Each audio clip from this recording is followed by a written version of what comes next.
আসসালামু আলাইকুম। আশা করছি সবাই ভালো আছেন। এখন আমি আছি আমাদের পাওয়ারফুল টিউটোরিয়ালস এর ফেসবুক গ্রুপে। তো আমাদের ফেসবুক গ্রুপে আমাদের সাজিদ ভাই একটা পোস্ট দিয়েছেন। উনি মূলত ইউটিউবে কমেন্ট করেছিলেন যে উনার একটা গিগটা রিভিউ করে দেওয়ার জন্য। আমি ওনাকে রিকোয়েস্ট করেছিলাম আমাদের ফেসবুক পেজ অথবা গ্রুপে পোস্ট করার জন্য। ভাই পোস্ট করেছে। এখন আমি আপনাদের সামনেই আমি গিগটা রিভিউ করব। তো এই গিগে আমি কয়েকটা বিষয় তুলে ধরবো। তো আমি এখন সরাসরি চলে যাচ্ছি সাজিদ04 তার এই গিগটাতে আমরা চলে যাচ্ছি। আমি এখন আছি সাজিদ04 তার গিগ তার ইমেজটা আপনারা দেখতে পাচ্ছেন। প্রথমে আমরা দেখব তার ইউআরএলটা, lead generation for any industry.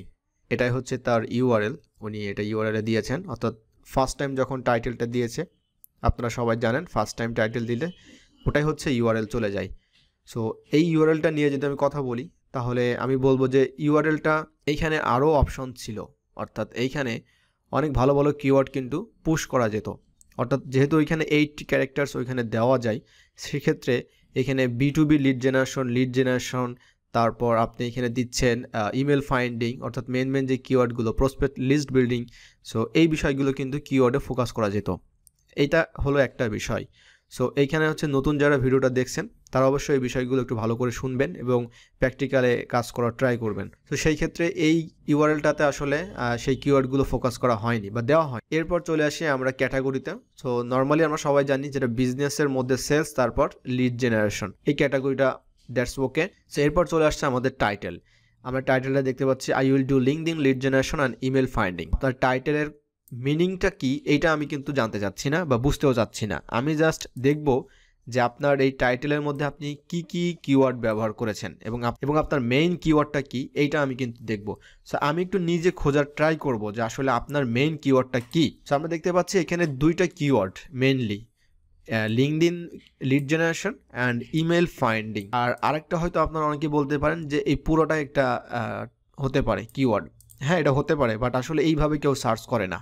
মানে LinkedIn lead generation and email finding এইভাবে আসলে কেউ সার্চ করে না। চাইলে আপনারা নিজেরা দেখতে পারেন আসলে। সেক্ষেত্রে আমি দুইটা ধরবো। এখন আমি যদি আপনাকে শুধুমাত্র ইমেল ফাইন্ডিং নিয়ে আমি যদি সার্চ করি যে আপনি এই কিওয়ার্ডটা আসলে আপনার মেইন কিওয়ার্ড কিনা, সো আমি এটা জাস্ট Ctrl+F দিয়ে Ctrl+V প্রেস করেছি। আমি দেখতে পাচ্ছি এখানে আপনি একবার ব্যবহার করেছেন, অলরাইট। আর সেকেন্ড টাইম যে কিওয়ার্ডগুলো ব্যবহার করেছেন এগুলো হচ্ছে আপনার বাকি যে গিগসগুলো আছে তার মধ্যে। ইমেল ফাইন্ডিং এই কিওয়ার্ডটা কিন্তু আমি আপনার এই গিগের মধ্যে কোথাও পাইনি। সো এরপর আসছে LinkedIn lead generation. So LinkedIn lead generation, copy then paste. এই কিওয়ার্ডটা আছে আপনার টাইটেলে। ওকে, সেকেন্ড হচ্ছে আপনার প্রোফাইলে। থার্ড হচ্ছে এটা হচ্ছে অ্যানাদার একটা পার্সনের গিগ। তারপর 6 এই সবগুলো হচ্ছে আপনার অ্যানাদার যে গিগসগুলো আছে তার মধ্যে ব্যবহার করেছেন অ্যানাদার পার্সন। এই যে কিওয়ার্ডটা এটাও কিন্তু আমি কোথাও পাইনি। এই গিগের টাইটেলে যে দুইটা কিওয়ার্ড ছিল, সেই দুইটা কিওয়ার্ড আমি যখন সার্চ করলাম আপনারা দেখলেন এখানে কিন্তু সেকেন্ড টাইম থার্ড টাইম আমি কোনো কিওয়ার্ড পাইনি। অর্থাৎ এই কিওয়ার্ড শুধুমাত্র একবারই এখানে ব্যবহার হয়েছে, যেটা হচ্ছে এসইওর সর্বপ্রথম মেজর একটা ভুল। যেটা হচ্ছে আপনার মেইন যে কিওয়ার্ড এটা আপনি আইডেন্টিফাই করতে পারেননি সামহাউ।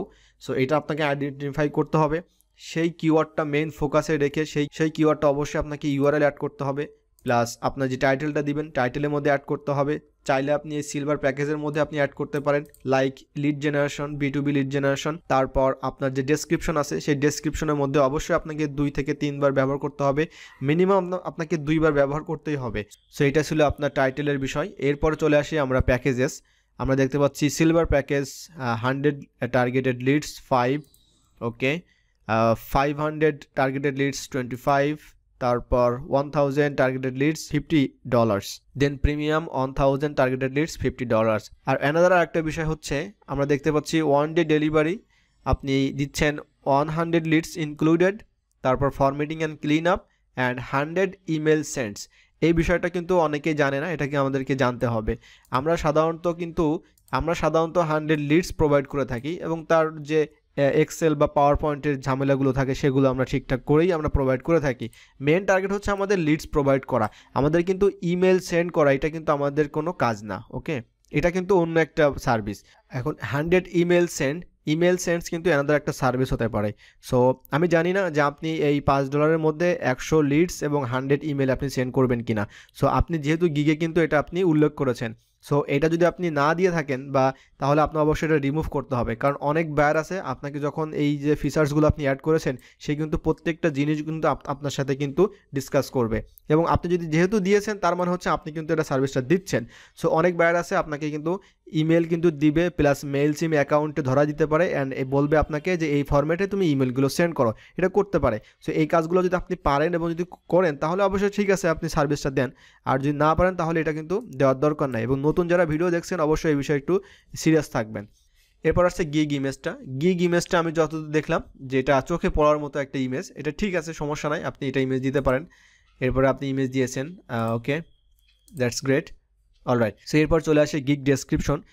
গিগ ডেসক্রিপশনটা আমি ডিটেলসে পড়বো না, সো আমার কাছে যেটা দেখে মনে হয় ওভারঅল ঠিক আছে।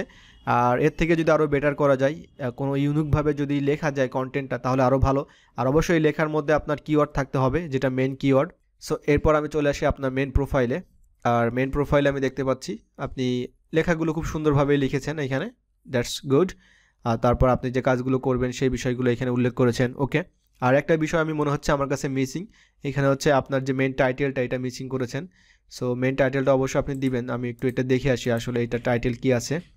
সো আমি যে বিষয়টা বললাম যে মেন টাইটেলটা আপনি মিসিং করেছেন, যেমন এই প্রোফাইলটা আমরা দেখতে পাচ্ছি লিঙ্কডইন লিড জেনারেটর।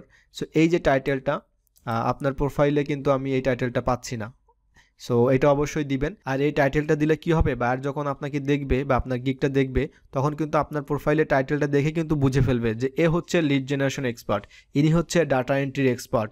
সো এটা কিন্তু অবশ্যই দিতে হবে। সো নতুন যারা দেখছেন তারা অবশ্যই এই টাইটেলগুলো মিস করবেন না। আর এরপর আমরা চলে আসি আপনার এফএকিউ সেকশনে। সো এফএকিউ সেকশনে এসে আমি খুবই হতাশ যে আপনি জাস্ট একটা মাত্র এফএকিউ অ্যাড করেছেন। আমি অলওয়েজ আপনাদেরকে বলে থাকি যে আপনারা যখন এফএকিউ ক্রিয়েট করবেন এখানে কিন্তু 10টা কোশ্চেন দেওয়ার অপশন থাকে। এখন আপনি যদি বলেন যে ভাইয়া লিড জেনারেশনের ক্ষেত্রে আমি 10টা কি কোশ্চেন দিব, এটা খুবই সহজ। আপনি সরাসরি ফাইবারে সার্চ করবেন, সার্চ করে আপনি বিভিন্ন ভালো ভালো যারা টপ রেটেড সেলার আছে তাদের প্রোফাইল থেকে আপনি 10টা নিতে পারবেন, কোনো সমস্যা নাই। সেই কাস্টমাইজ করে কোশ্চেন এবং অ্যান্সারটা কিন্তু আপনি এখানে দিতে পারেন। সো এটা অবশ্যই আপনি কি দিবেন। সো এরপর চলে আসি tax, which is very important.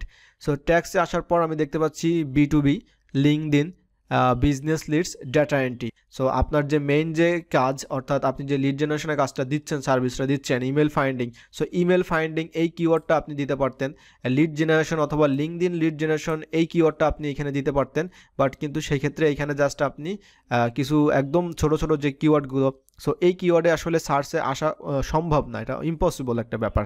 Data entry basically হচ্ছে আপনি কিন্তু এটা লিড জেনারেশনে কাজ করছেন, সো এখানে কিন্তু ডাটা এন্ট্রির ট্যাক্স আপনার দেওয়ার দরকার নাই। আপনি ডাটা এন্ট্রি যদি গিগ থাকে আপনি ডাটা এন্ট্রি সেই গিগে আপনি ব্যবহার করবেন। সো এইটা রিমুভ করতে হবে।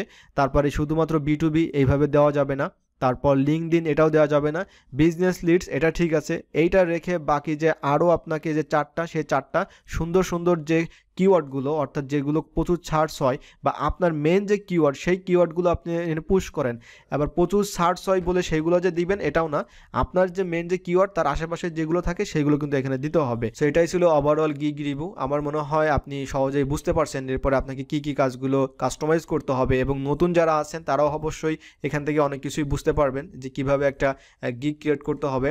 আর গিগ ক্রিয়েটের ভিডিও অলরেডি আমার চ্যানেলে আছে, এবং আমি সামনে আরও কিছু ভিডিও দিব যাতে আপনারা সহজেই লিড জেনারেশনে গিগ ক্রিয়েট করতে পারেন, ডাটা এন্ট্রি গিগ ক্রিয়েট করতে পারবেন, ওয়েব রিসার্চে গিগ ক্রিয়েট করতে পারবেন। আর সেই ভিডিওগুলো পাওয়ার জন্য অবশ্যই চ্যানেলটি সাবস্ক্রাইব করবেন। সো আজকে এখানে শেষ করছি, দেখা হচ্ছে অন্য একটা টিউটোরিয়ালে। সবাই ভালো থাকুন, সুস্থ থাকুন, আল্লাহ হাফেজ।